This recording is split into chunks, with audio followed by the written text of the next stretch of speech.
딸내미가 먹던 이 과일통, 요구르트, 제가 마시는 커피, 와이프가 뭐 다이어트 한다고 이건 뭐야 이거. 맨날 샐러리 이거를 하루에 하나 먹어야 되는데 하루에 뭐 8개씩 먹다 보니까 살이 안 빠져.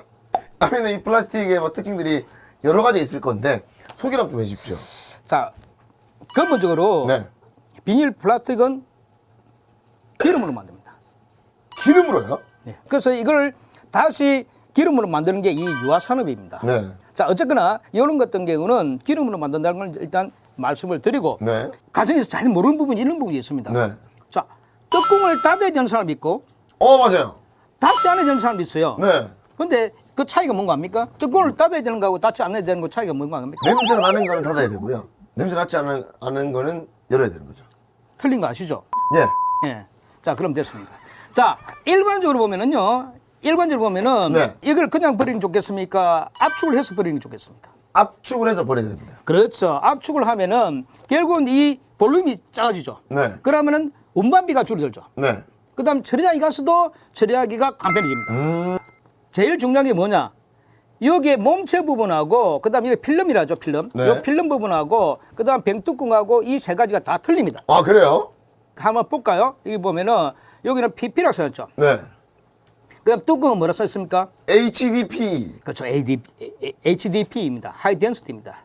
자, 하이 그래서 덴시티. 하이 덴시티 폴리에틸렌이라고 하는데, 자, 고밀도죠. 자, 그러면은 이 종류가 틀리는데, 네. 이걸 같이 넣으면은 재활용이 같이 될까요? 안 되죠. 안 되죠. 그래서 같은 종류는 같은 종류를 모아가지고 재활용을 할 수밖에 없는 그런 현상이거든요. 그러면 어떻게 됩니까? 이걸 찢어야 됩니다. 자, 그래서 만약에 오케이. 이거를 안 뜯으면은 선별장에 가지고 그분들이 직접 해야 됩니다.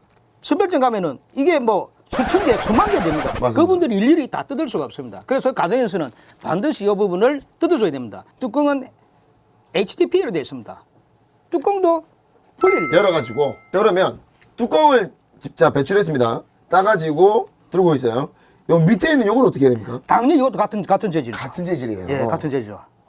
이 용기는 뭐냐? 네. 결국 안에 있는 내용물을 보호하기 위해서 이 용기가 있는 거예요. 맞죠. 포장지 그죠? 역할을 하고. 그죠? 네. 자, 햇빛을 받았을 때 안에 내용물이 변질이 잘 될 수 있는 것은 색깔을 입혀야 돼요. 그런데 햇빛을 받아도 변질이 잘 안 되는 어떤 일반 같이 물이라 이런 부분은 투명해도 돼요. 그래서 대신 요즘 뭐합니까? 여기다가 옆에다가 음각을 입혀가지고 제품을 설명하는 게 들어오죠. 그러면은 이 필요가 없는 거죠. 그럼 이 제품이 어떤 것이다? 라고 하는 것은 음각을 입힌 이 부분을 자세히 보면 다 나와요. 아. 그럼 얼마나 효율적입니까? 근데 저희가 사실 조금만 관심을 가지면 이렇게 분리 배출이라든지 분리 수거에 엄청난 큰 도움이 될 텐데 참 제가 무지에 떴고 그리고 또 요거를 이 제품 정보를 또 잘 보지도 않았고 맞죠? 앞으로 조금 잘 봐야 되도록 하겠습니다. 그래서 성현 씨한테 제가 하나 더 이제 이렇게 팁을 드리면은 네. 아들이라는 게 있습니다. 아들. 아들. 영어로 아들이라고 쓰가 있습니다. 찾아볼까요? 자, 아들이라고 써놨는데 아더! 그쵸? 캡 아더. 집에 쓰던 거 아직 남아있는데요? 다시 들어갈 겁니다. 예, 좋습니다. 그러면. 예, 이게 여러 번 쓸 수 있습니다. 한 10번 쓸 수 있을 것 같습니다. 맞습니다. 예, 이래도 전략을 해야 됩니다. 네, 알겠습니다. 자, 뚜껑과 캡이죠. 네. 캡하고 이 몸체하고 두 가지가 있겠죠. 그렇죠. 자, 종류 두 가지 있는데 요 캡은 지금 뭐가 되어 있냐 그러면은 PP로 되어 있습니다. 자, 그런데 여기 몸체는 아들이라고 쓰가 있습니다. 자, 이 아들은 뭐냐? 일반 단일 재질이 아니고 여러 재질을 갖다가 같이 섞어서 놓은 겁니다. 자, 그럼 왜 이렇게 하느냐? 당연히 다른 것보다도 이게 더 단단하고, 예. 견고합니다. 결국은 여러 가지 섞여 있으면 이게 선별이 안 됩니다. 어떻게 이 같이 들어있는 재질을 어떻게 선별합니까? 선별 못 해요. 자, 그러면 결국은 이거는 뭐 한다고요? 재활용이 안 됩니다. 사실 이게 너무 좀 어렵다 보니까 누가 이걸 버리면서 이거는 아더 자보자 이거는 뭐 PP 비닐 따자 누가 그러겠습니까? 안 하죠? 맞죠? 해야 됩니다. 해야 됩니까? 예. 자, 그래서 최소한 우리가 해야 될 건 뭐냐? 단순해요. 필름 떼고, 이거 뚜껑 떼고, 열고. 끝. 그럼 내면 돼요. 그럼 그 뒤는 자기들 알아서 하는 거예요, 그게. 그럼. 자, 그런데 환경부에서 어떤 것을 이렇게 들고 나오느냐? 뚜껑을 닫아라, 닫지 말아라. 어떤 거를 생각합니까? 반만 열어라.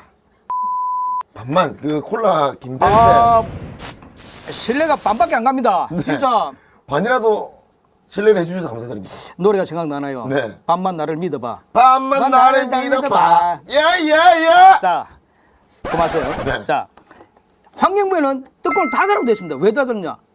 혹시 이게 재활용하는 과정에서 안에 불순물이 들어갈까 싶어갖고 닫으라는데 저는 반대입니다. 반대라고요? 반대입니다. 무조건 열어야 됩니다. 당연히 열어야 됩니다. 거기에 불순물이 들어갈 수 있는 확률은 그렇게 높지가 않습니다. 왜?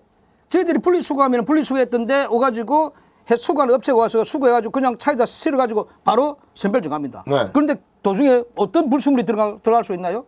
없어요, 별로. 환경부에서 이거 했다는 부분에서는 저는 도무지 납득이 안 됩니다. 아닌 거는 틀린 것은 틀린다고 이야기를 해줘야 맞습니다. 됩니다. 자, 마트에서 까만 봉투를 주지 마라. 주지 말고 대신에 종량제 봉투를 일반 우리 그 뭡니까 쇼핑백으로. 포장지로 네. 주라라고 얘기를 했었어요. 그게 무려 10몇 년 전부터 계속 줄기차게 얘기했어요. 그런데 최근에 와서 지금 보면은 하죠. 정책이 빨리 가야 되는데 정책이 늦어요. 마지막으로 제가 또 여쭤보고 싶은 게, 자, 뭐 좋습니다. 여러분 종류도 많고, 비닐도 무조건 벗겨야 되고, 뚜껑은 떼가지고 배출해야 되고, 근데, 무엇 때문에 우리가 분리수거를 해야 되고, 분리 배출해야 되고, 뭐 때문에요? 결국은 이렇게 함으로써 이 비닐이나 플라스틱이 밖으로 나갔을 때 발생하는 환경오염이나 여러 가지 어떤 부분을 저감을 할 수 있는 하나 부분이 있고요. 네. 또 그 다음에 그 이면에는 결국 이런 것을 갖다가 재활용함으로써 이것 만드는데 드는 어떤 전년 자원이라든지 여러 가지 어떤 그 뭡니까 물질들을 네. 저감할 수 있는 거죠. 맞네요. 예, 세이브할 수 있는 부분이 있습니다. 실제 예를 들면 재활용이 안 되고 그대로 매립장에 갔다. 라고 하면 여러분 잘 아시지 않습니까? 이 플라스틱 같은 경우는 네.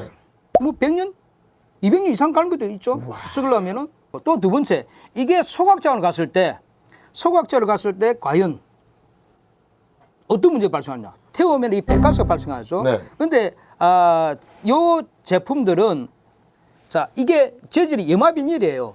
자 염화라는 게 뭐냐? 클로라이드입니다. 자 클로라이드는 어떤 특성을 가지고 있느냐? 태우면은 다이옥신이 발생해요. 다이옥신 연수 많이 들어봤는데. 자, 그래서 우리가 이야기를 옥신 하면서 다이 하는 게 다이옥신 아니냐라고 일반적으로 이야기를 하는데 자, 이 다이옥신은 뭐냐? 벤젠 고리를 하고 있으면서 발암성 물질입니다. 그래서 암을 유발하기도 하고 또 그렇지 않으면은 기행을 유발합니다. 그래서 가능한 한 비닐이나 플라스틱은 소각을 하지 않는 게 일반적인 어떤 부분인데 그러나 또 역으로 이런 걸 태우면 발열량이 또 굉장히 높습니다. 그래서 소각장에서는 이걸 또 어느 정도 확보를 해야만이 또 에너지 자원. 에너지 이용을 할 수 있는 에너지로서 해수를 할 수 있는 부분이 또 사실은 있습니다. 네. 결국은 뭐 해야 되겠습니까? 재활용할 수밖에 없는 거죠. 그래서 우리가 가정에서 번거롭지만 분리 이렇게 배출을. 분리 배출을 철저히 무조건 해야 해야만이 된다. 그런 부분을 최소화시켜줬다라고 하는 것으로 결론 짓겠습니다. 자, 오늘 제가 올바른 분리 배출법을 일단 알았습니다. 먼저 벗기고 열고 찌그러뜨려가지고 최소한의 부피로 세 가지로 이제 나눠서 이제 배출해야 된다는 거. 한 번에 이런 귀차니즘이 행복으로 다가오실 겁니다. 꼭 한번 맞습니다. 해보셔야 됩니다. 맞습니까? 예, 맞습니다. 집에서 맨날 분리 배출 좀 하십니까? 열심히 하고 있습니다. 사모님 말고 그러면 맨날 이 제일 많이 하죠. 저희 집도 그렇습니까? 네.